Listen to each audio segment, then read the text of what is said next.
Reminder that when we have the rains and then we don't have rain, it's not raining the next day. It's still an indication that you should stay alert, whichever way it is. But you're welcome on board to Trends in the Paper side for it. Thank you for having me. And big day. And shekere for the day. Okay. For those who don't know, yes, I actually left. I left them, to guess, part of the conversation, to guess right, what is happening today. But let's just let the cat out of the bag now. Today is a big day for us at Mainland FM. Our own darling superstar presenter, Queen, producer, the queen of the house, Sage. It's her birthday. Yay! It's her birthday, and it's a good day for us at Mainland FM. Right. So we want to wish her all the best. I don't know whether she's in the office already, but I'm sure she has a lot planned for today. Right. So we want to wish her all the best, really. Yeah. I think the celebration already started yesterday, actually. Yes. In advance. It's going to extend till today or maybe till tomorrow. Till next week, safe. I think she deserves all the accolades. It's worth it. Prayers. It's worth it. It's been very fantastic working with her, and a pleasure to continue to work with her. And I wish her all the best. I wish her long life and prosperity, more knowledge. Pastor Ambrose would say the wise one, and I agree. There's a lot of wisdom that comes from that. They say, don't be by size, right? Small body, big engine. Small body, big engine, man. And of wisdom, of good health, and prosperity. So, happy birthday, Sage. That's my message to you. And I think everybody would have to find one or two ways to also wish her happy birthday. Right. If dedication, if hard work, if phenomenal, if jovial is a person, trust me, you can always bank on, Sage. And she's one very admirable thing about her is the fact that when to the solution, what can we do about it? She's always well bent about what can we then do about it. She will not just rant about over spilled milk or whatever. She's always hell bent about let us move solution driven. Let's just move, let's just find something to do about it, which is quite admirable, and I appreciate you. Happy birthday to you on the programs on Mainland 98.3 FM. Sage Babalola, today is her birthday, the third day in the month of October 2025, the same month with Nigeria's independence. We have a lot of celebrants anyway this October. All right. You're welcome on board. Without further ado, let's kickstart. It's Trends on the Papers on Mainland 98.3 FM. My name is Tʀᴇ Akínyosoye, and we have side for on the other side. Let's start from the security issues. Actually, the several efforts taken so far, especially after the attack. We have several attacks. Actually, we have in Kwara Forest Guard units in a Fᴜʟᴜ local government area. Even 6 days earlier than that, on September 23, we also had suspected terrorists launching midnight raid on a community in Edo local government area. Another attack on Sunday, killing 15 vigilantes and even a traditional ruler. And so efforts so far have been taken to make sure that this will be nipped in the bud. And so the Punch newspaper is capturing here, stating that state in the boring Kwara state. And so security chiefs in Oyo state or their state by bandits fleeing the ongoing military operations in Kwara state, which is coming as, the federal government had uncovered the movement of the bandits heading for the southwest region from Kwara. And even sources said that at the highest level of the government. So even the state's governor had visited Governor Abdurrahman Abdurazak with several security personnel. The NAF Air Force also waded in. Even the Alaafin of Oyo also waded in, offering help to make sure that this is tackled, especially in security. The southwest state across board, Oyo state as well, we are coming up with, security personnel, especially to secure the borders. The CDS also waded in, the Chief of Defense Staff, General Christopher Musa, admonishing the security forces to identify and also neutralize criminal elements that are threatening the peace in the country and across the wider, Sahel region. And a whole lot that have been made by the several security outfits from the southwest region. How would you say, because most of the time infiltration of this bandit into the southwest and all of that, especially a particular area in Oyo State, the people, lives and property are not, have this kind of occurrences, especially in the southwest. The efforts of the governors and the security outfits in the southwest. We'll see the way. Aside for just go ahead first. I'm with you. Go ahead. We're having some level of preparedness. It's also good that at least the political leadership in the southwest is not sleeping on this one. The fact that they are also making concerted efforts to coordinate security operations in the southwest to contain these criminals again show that is commended. The fact that they don't just say it's happening in Kwara State and state assembly members, traditional rulers, community leaders, youth organizations. It's here with us, whether we like it or not. It seems this looks a bit more organized than we think. Because again, the way these guys are moving around, from Benue to Plateau, Niger, Northwest, now they're in Kwara, and the people of Kwara State, especially Kwara North and Kwara South, are the ones who can tell you what they've gone through in the last 2 or 3 weeks in the hands of these criminals. According to this particular report, intelligence report is showing that as they are being pounded in Kwara State, they are escaping and they are moving to down south, especially the western part of the south, that southwestern part of the country, which affects us here. So we cannot chase them from Kwara and allow them, not allowing them to have any settlement or area of a job for everybody. In their farms, the hunters who go into our bush. Because I remember that it was the late governor of Ondo State, Governor Tʀᴇɪᴅs Iṛ, who said that, look, these guys have infiltrated our bush. Gani Adams. This is the time to activate his power and influence as the Ààrẹ Ọ̀nà Kakanfò of Yoruba land. You understand what I'm saying? Right. From this, the southwest, and ensure that we don't allow these criminals any breathing space in Yoruba land. So it starts with the political leadership. Let's hope that they will be consistent and committed to doing it to keep us safe from these marauding criminals in the southwest. Right. Page 2 captures that very story in the Punch newspaper. Failing family. Okay. That another perspective to it anyway, but maybe probably in the course we'll talk about that. The CDS is saying that failing family system and values. Well, there are too many reasons we can give for this level of insecurity in the country. Right. Yes, failing family values, we agree. Why is it that we have family values failing this badly? That is also traceable to the economic conditions of most families. People are getting poorer, and so they can't even hold on to their own values again. There's a way poverty beats you. The biggest challenge we have at this time is the multidimensional poverty we have in the country. It's just what it is. You can't have this level of poverty and not expect, something that as high as this level of insecurity we have in the country. Because the more people get poor and give 1 million reasons for the level of insecurity we have in the country, the question we should ask ourselves is, how do we solve the problem? Right. For the solutions we have identified, how committed are we to getting those solutions to helping us solve the problems we have? Right. The platform. Earlier interview, there was an interview Atiku had with the BBC Hausa that he said that he was prepared to contest, ADC presidential primaries, but would step aside if a younger aspirant, defeated him. And people questions about his especially political career towards the 2027 election. He was asked if there were suspicions that he could abandon the ADC later. And Atiku also dismissed such insinuations, several questions, and all of that.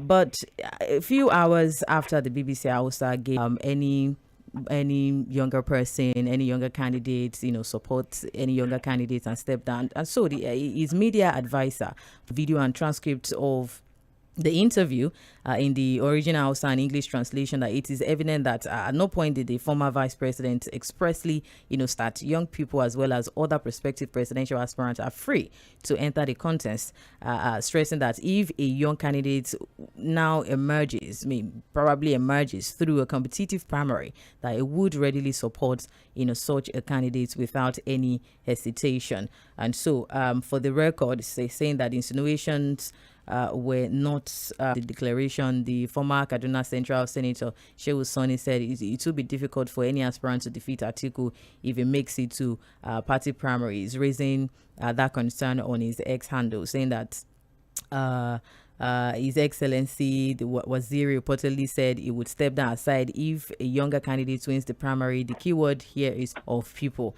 Anyways, even the conversation of buying of the delegates now is another conversation on its own. But the Punch newspaper is now reporting a perspective, especially the supporters of the former Labour Party presidential candidate, that's Peter Obi, which they have reacted to the ex-vice president Atiku Abubakar over his vow not to step aside for any aspirant.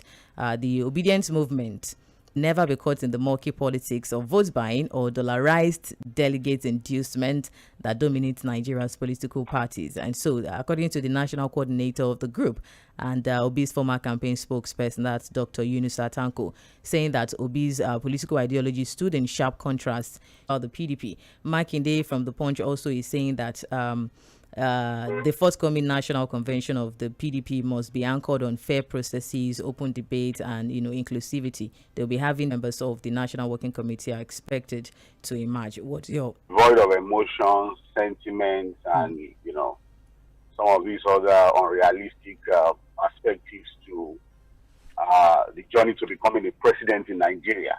Whether we like it or not, it is what it is. Now, with that interview from Alhaji Atiku Abubakar, I think his statements have come from his media aide, but this is now an interview from him. And from what he has said to the BBC Hausa service, he will be running in 2027. This morning that we are talking, Atiku is still not a member, a registered member. Look, I will run, but I want to be beaten fair and square. If a younger candidate, goes into the battle with me, and is able to defeat me at the primary, so why not? So then the question is this: who are those younger aspirants that are, most likely going to vie for the ticket of whatever party Atiku will be running in? It looks like the party is positioned to help Atiku be on the ballot with Asiwaju Bola Ahmed Tinubu in 2027. That look, everything within the party got one down for himself, while others are still, running around, seeing how they are going to be able to settle in into a political party. So that is one part of the conversation. Now to the obedience, who have now reacted. Because I don't think they are according to the newspapers. And they are saying, oh, you know what? We're not going to be caught in the web of the murky waters of dollarized party primaries. But this is the question I would like to ask the obedience. And Dr. Tanko Yunusa, can Obi win the ticket of any of the major political parties? It's not about sentiments, all these sentiments and emotions. The way our political parties are structured today, the kind of individuals we have running those political parties, is there an opportunity? Can Obi win the ticket of any of the major political parties today without the way those parties are structured? Lady Mo, he got it at the platter of gold in the last election. Everything's here. The way the minds and thinking of our politicians are structured is what I'm talking about. There's a difference between idealism and realism. Right. The reality, for example, we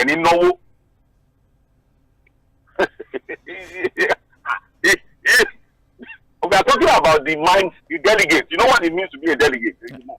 Right. Requires that he needs to get his politics right.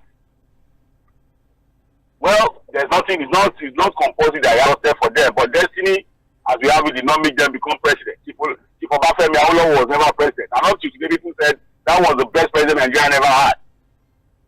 The winner of the June 12th election, Chief M.K. Abiola, wants to be president.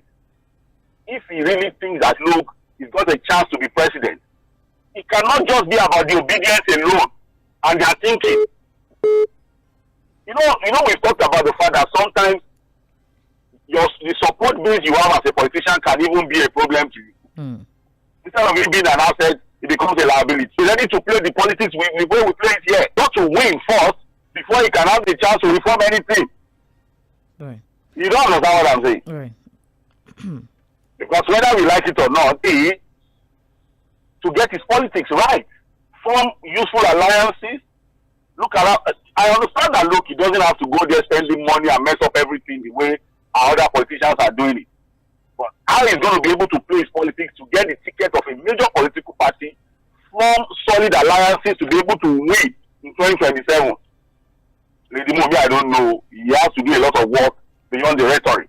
And the obedience is to calm down and understand that, look, it is what page 37 captures that in a Punch, and also The Guardian has that. I'm not saying you should go and share dollars, so that people don't misquote you. Maybe that way. Because you know that with our primaries, the political primaries of Nigeria, dollar for dollar. You understand what I'm saying? But I'm not saying Obi should go and share dollars. But what would he have to do to stand against? And should he continue to be that? Anyways, away from the politics, let's come to an enforcement that started yesterday, which is the tinted glass permit. And so man had to still go ahead with the enforcement yesterday. And so still the NBA, they are now vowing to provide free legal services to Nigerians that are harassed by the police or will be harassed by the police over the controversial tinted glass permits, which they describe as illegal, according to renewers on motorists, warning that enforcement of the policy was both unlawful and a revenue-driven scheme.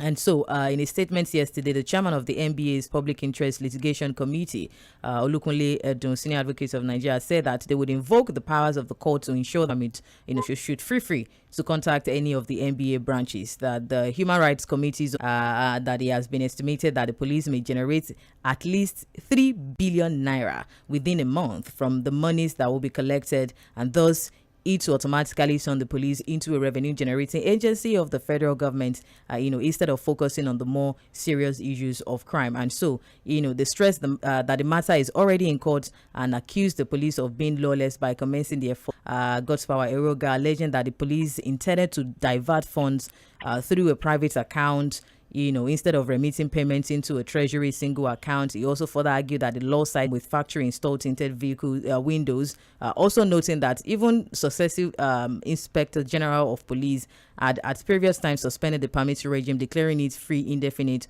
or unnecessary. And now we are getting the enforcement from the present IGP. So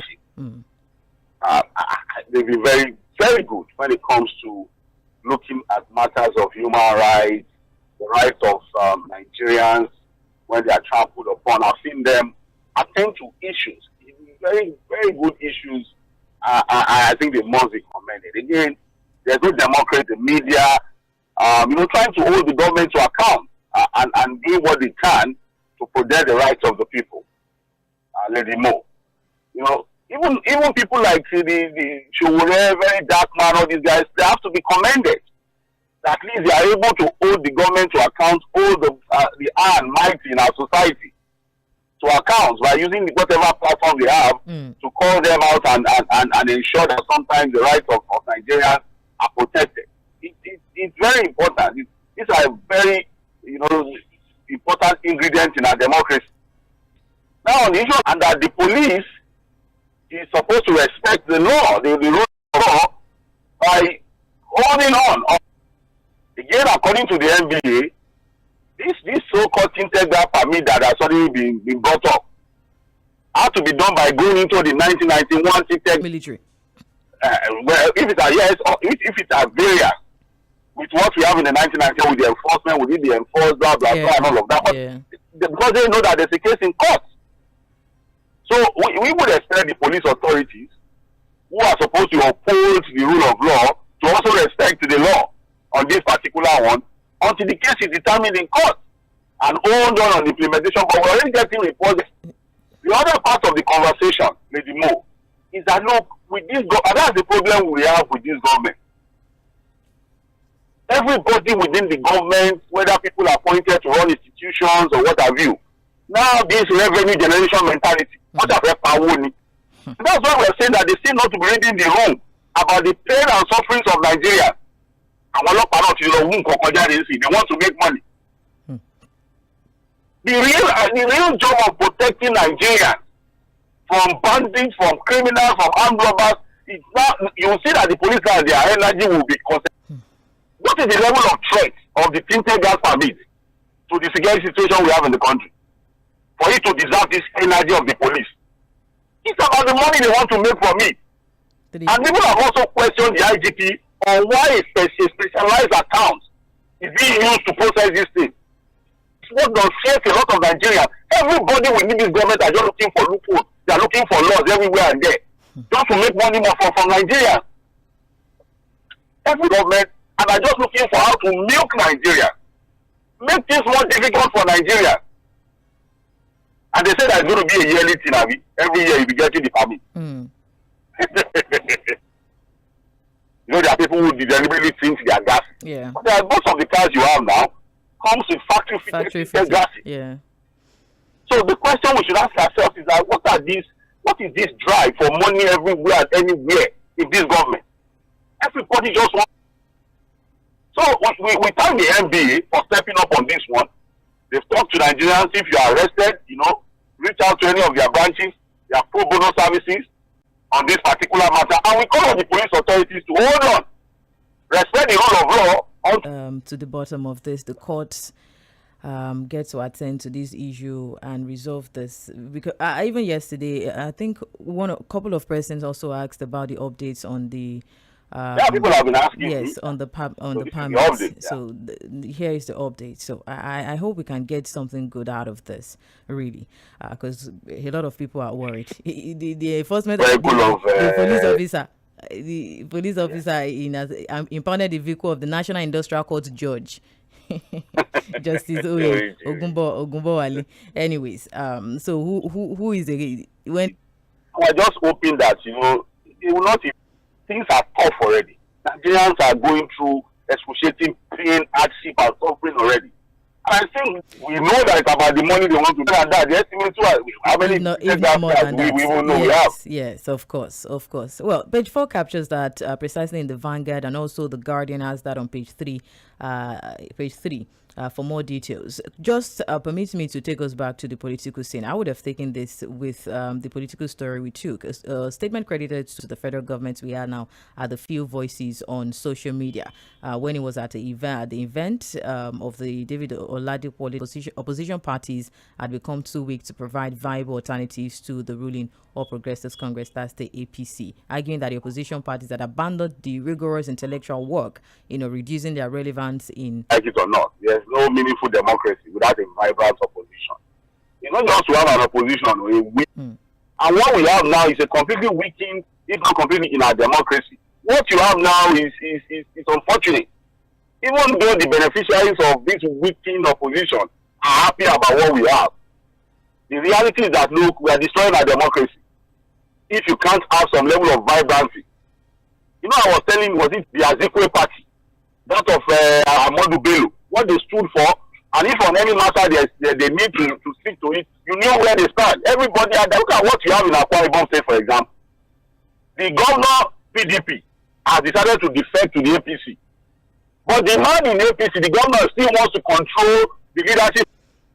But when it comes to the leadership of the party, the PDP, he's saying that it's even loyal to a man that has gone to another party.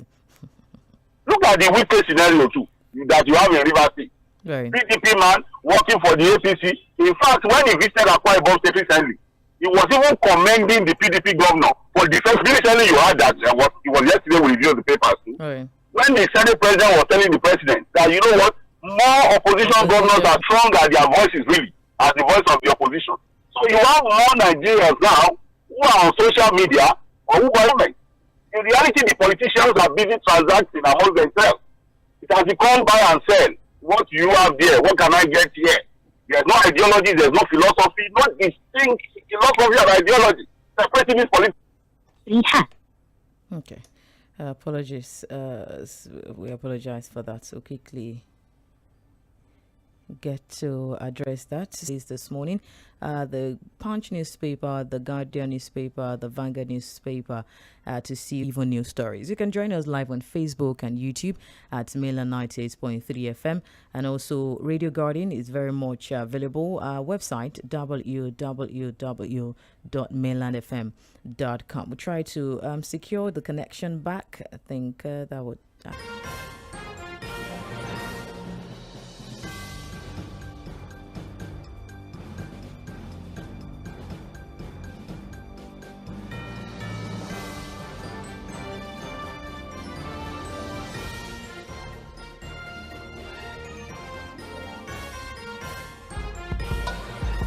Knowledge is power. Information is key. And that is why we aim to unlock the doors of opinion, unveiling the stories that need to be told. The Morning Express on Mainland 98.3 FM from 5 a.m. to 11 a.m. as we invoke the thought-provoking on Mainland 98.3 FM. Welcome on board the Morning Express. Good morning.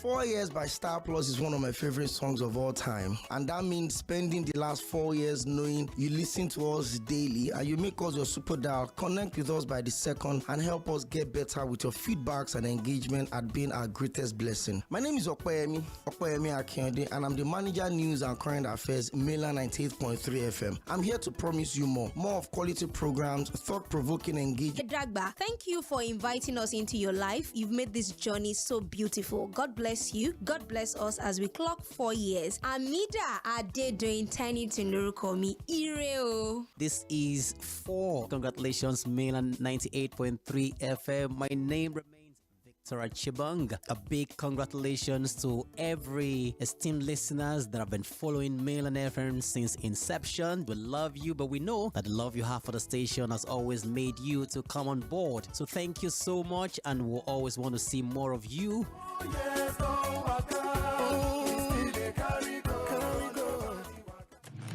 You are listening to the Morning Express on Mainland 98.3 FM. Good morning.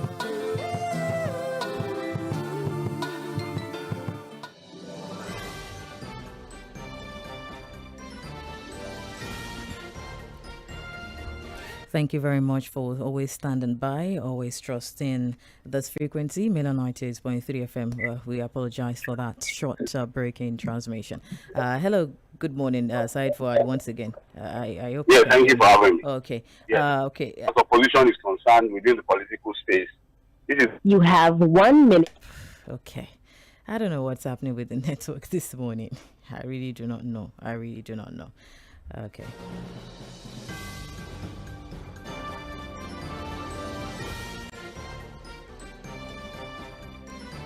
Congratulations and jubilation, celebration. Hi, my fave, Bibi the Bee here, and it's been 4 amazing years of bringing smiles to your face and great vibes your way. Thank you so much for sticking with us and rocking with us. You are the real MVP. Yes, many more years together, and of course, many more years of serving you greatness. Happy anniversary, Mainland FM. Hey folks, it is Kunle Daniel, or better still, call me J-Dan Bad Guy. It's been 4 magical years with you guys on the other side of the radio. You're the #1 listener. You chose us first, and we love you for doing that. Enjoy this anniversary, and there's still so much more for for you from us. Hi, my name is Sage Babalola, and I'm super excited for all the many great things that we're about to do on Mainland 98.3 FM. And I'm more excited because we would be 4 years old. That's 4 years of excitement, of you loving us, and we doing the best we can to deliver ultimate service. Thank you for your dedication. Thank you for putting us first. And I can assure you, by the time we are 5 years old, it's airplanes for everyone or a trip to Santorini. I might be lying, but just put your faith in God. Happy anniversary, and thank you for choosing us.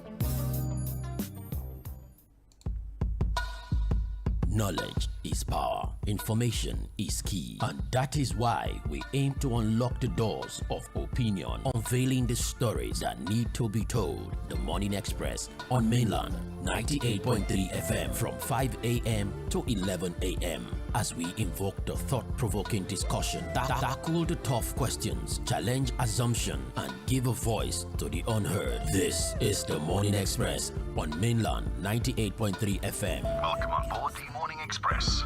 Good morning.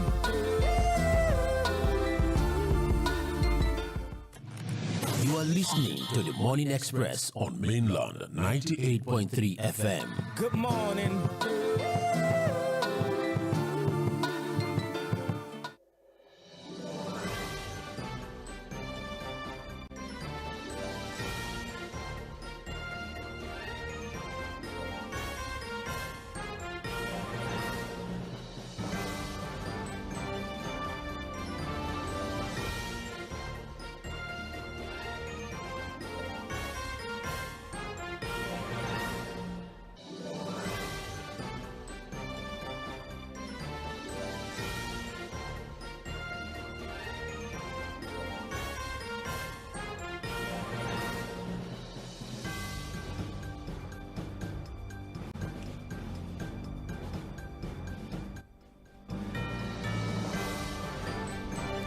All right, thank you very much. Just quickly want to just get this done. I don't know why the network decided to. Okay, hello, Fuad. Yes. Okay. I think what doesn't have, the brain and hand should not be too wise than also try as much as possible to find an alternative to get this done. All right. Just quickly to land on that. Can you hear me now? Yes, loud and clear. I can hear you. Okay. All right. All right. Just quickly to round off this conversation. Yesterday, I dismissed a suit seeking a refund of all Rivers monies in the Consolidated Revenue Fund released, appropriated, and expended by the sole administrator, retired Vice Admiral, Ibok Ete Ibas. And according to the Justice from the presidential proclamation of the state of emergency, it was taken to court about the president was taken to court about the credibility of calling for state of emergency in Rivers State. And so the judge upheld the objection raised by the lawyers to the defendant who represented Ibas in the case. And so Justice Omotocho held that it is only the Supreme Court that had the exclusive and original jurisdiction to determine the validity of the declaration of an emergency rule by the president. What's your take? And also from Rivers State, even the ICPC confirmed receiving a petition demanding a probe. The petition filed by civil rights activist and lawyer, that's Deji Adeyanju, coming after the Ibas ended his administration of the state on September. On the Federal High Court judgment, it's also on jurisdiction that, look, it's a Supreme Court matter. When it comes to an issue like the declaration of state of emergency on technical grounds, that was dismissed. There are other things state. I'm almost tired of talking about Rivers State really, because what has been done has been done. Is it not tiring? It's actually very tiring. So for the Adeyanju who has gone to court, but we can't stop people like the Adeyanju from exercising their rights as citizens to question some of these things. But in my mind, I think that, look, it's gone into the history books. What has been done has been done. Would Ibas give accounts of his stewardship? I doubt. He's told the State Assembly, for example, that, look, he has done that. He went there, we saw the Minister of Finance, we saw the FCC chairman. What they discussed, they did not tell us. So it's also a subtle way of telling Nigerians, keep your mouth shut. It does not concern us. We did this. And that's the final thing. You guys should go and rest. So they gave to him, and he can go and enjoy himself. I'm not going to be one of the people that will bother myself about how to whole thing is just a complete waste of time to continue to do that. Tağᴇ onshore crude oil export terminal in Rivers State on October 8, which is the first crude export facility to be built in Nigeria in over 50 years. It was developed by Green Energy International Limited, operators of the Otapopo field in OML 11. Any reaction to that? And is expected to serve as a lifeline to more than 40 stranded oil fields by providing a reliable evacuation outlet, potentially unlocking millions of barrels of crude. A very good project, very commendable project.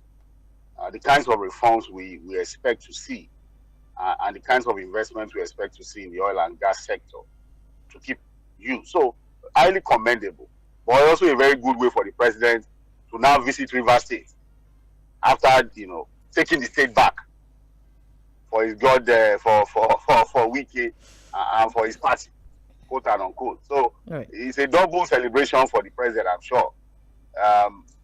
Celebration is going there after what I call a political victory or some form of political victory. I was done with. Thank you very much, Said, for what. I mean, really apologize for this drag. I don't know, unwanted, unnecessary, unwanted delay, so to say. But let's just come back. Notification about the release of excess water at any moment. So notification. This notification, yes, releasing water and attending communities to start to prepare. People should move. So it's just what it is. The 4 dams in the country are releasing waters into the river Niger, and that's going to affect communities. So they are telling them, move. This is the time to begin to move to higher ground. But they need to be impacted negatively by this release of water from the 4 dams. All right. Thank you very much, Said, for your time. How about come back?